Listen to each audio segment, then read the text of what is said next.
For thousands of years, powerful empires have tried to dominate the world. Massive armies crossed continents, cities fell, kingdoms collapsed. But some lands have always been different. Some lands fight back. And one of those lands is Iran. Throughout history, Iran has stood at the crossroads of civilizations. It sits between Central Asia, the Middle East, and South Asia, a region where empires have collided for thousands of years. Because of this position, countless conquerors marched toward it. Yet conquering Iran has never been easy, and holding it has been even harder. To understand why, we have to begin with the first and most powerful reason: the land itself. Look at a map of Iran. At first glance, it may look like just another country, but military strategists see something very different. They see a natural fortress. Iran is surrounded by some of the harshest terrain on Earth: mountains, deserts, and narrow choke points that make large-scale invasions extremely difficult. To the west lies one of the most important barriers in the region, the Zagros Mountains. These mountains stretch for about 1,500 kilometers, forming a massive natural wall along Iran's western border. For an invading army, the Zagros create a nightmare.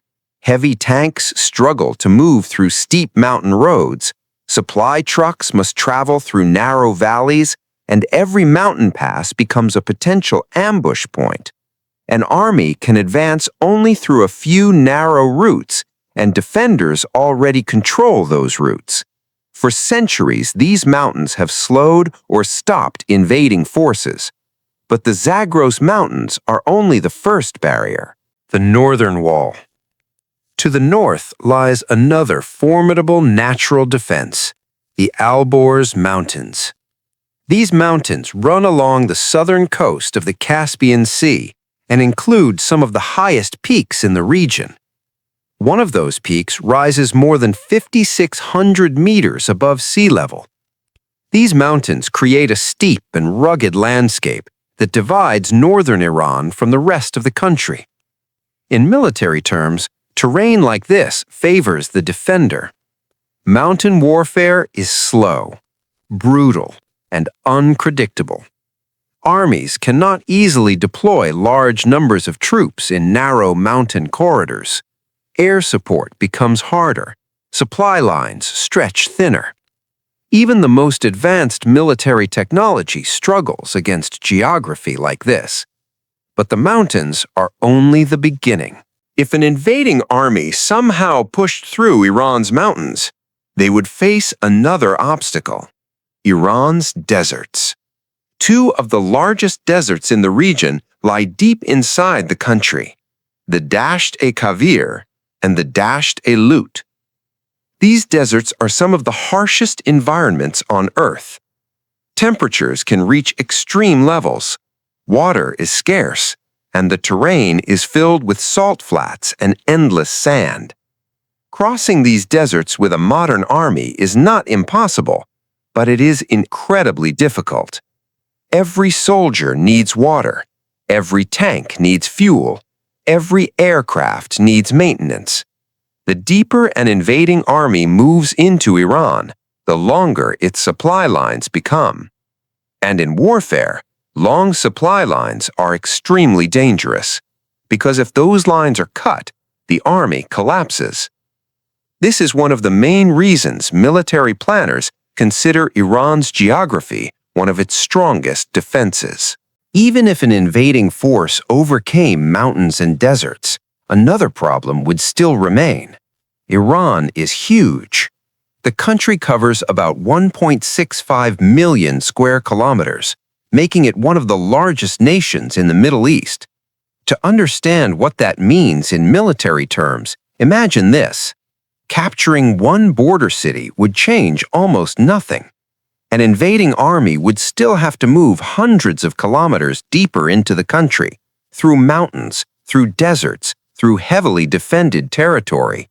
And even if they captured the capital, Holding the rest of the country would require massive numbers of troops.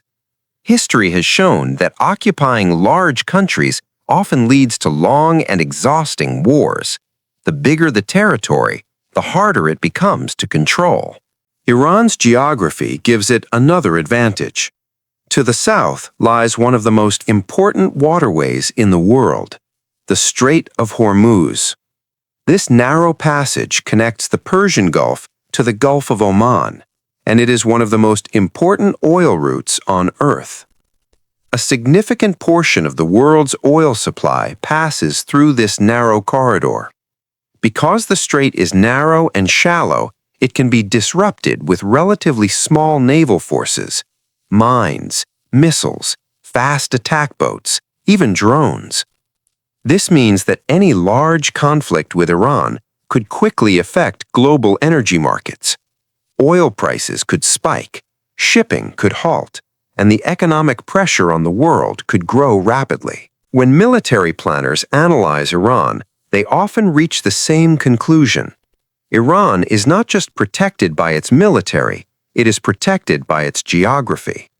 Mountains slow invading armies, deserts break supply chains, vast territory makes occupation difficult, and strategic waterways give Iran leverage far beyond its borders. But geography is only the first layer of Iran's defense, because over the last few decades, Iran has built something far more dangerous, a military strategy designed for one purpose, not to win wars quickly, but to make wars unwinnable.